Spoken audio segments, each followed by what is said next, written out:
and but she made a big change, and she keep me working and propagating it to me. Of course not.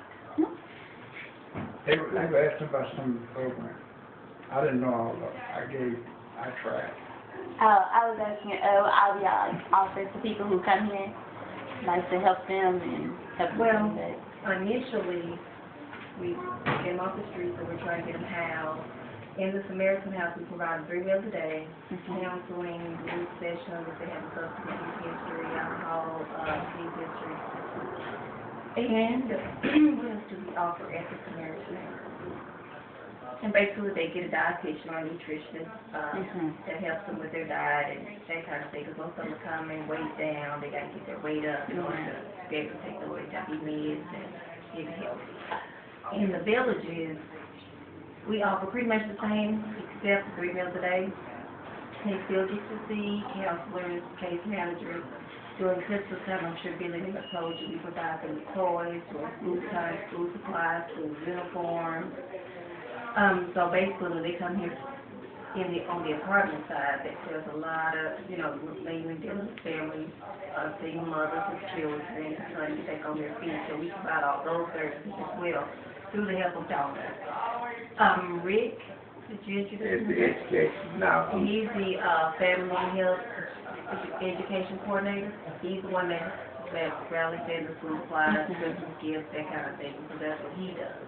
We also have a GED program that helps those that come in that never graduated from high school that want to get their education. We also have a college scholarship program, so once they complete the GED program, we try to get them a scholarship into PCC so that they can start their college education. Y'all afraid of it. How do you get to donate if you wanted to donate something? Well, we do donations. We mainly need toiletries, pillows, blankets, bedding, that kind of thing. We do take furniture. Billy or Patrick, they're the ones who kind of coordinate that, and they'll even come do pickups with the tax write-off for whoever donates.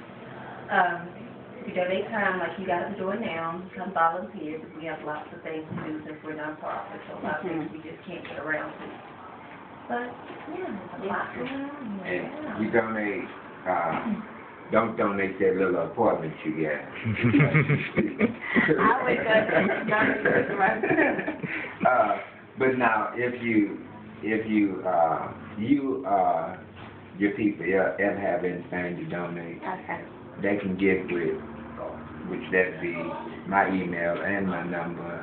And like the majority of these apartments, I probably furnish, but I furnish them because of donations.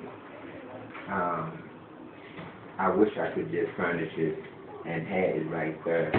In time, I do 1, 2, 3 bedrooms. Like I say, some of them come in here with nothing.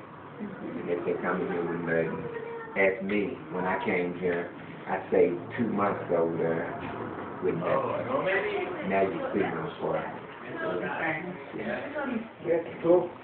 I have a question. What made you decide to get into this field? Actually, I've been doing property management for over 10 years, and it was more so kind of fell in my lap. But the part I love about it is being able to help people, so it's rewarding in that aspect. And just give back. So before I came here, I was in the corporate property management, but once I came here, it's actually a little bit of both, so kind of just been here. What have you learned from the people that live here?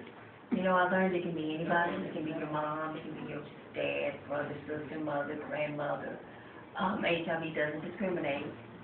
I'm sure you probably have quite a few students at your campus that are positive that may not even know it. So it doesn't discriminate. Everybody across the board, whether you're 70 or 15, hopefully nobody started there, but realistically they do. That they're educating themselves, using protection, and making wise choices. I don't worry either.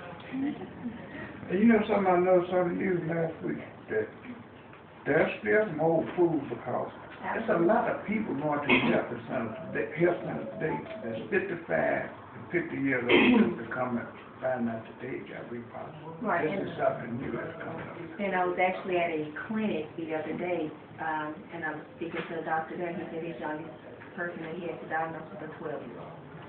He had to tell her, he couldn't just tell her alone, he had to call her parents in to tell them in front of her that she was a 12-year-old. So it doesn't discriminate, it starts as low as low, and it goes high as high. I've had them come sit in my office in their 60s and say, I got it in my 50s. Because of this and that, so it doesn't discriminate. And now you're seeing more and more cases of senior citizens contracting the disease because they're thinking, at my age, surely he's not positive, but yeah, it doesn't discriminate. That's how we What if Fair amount.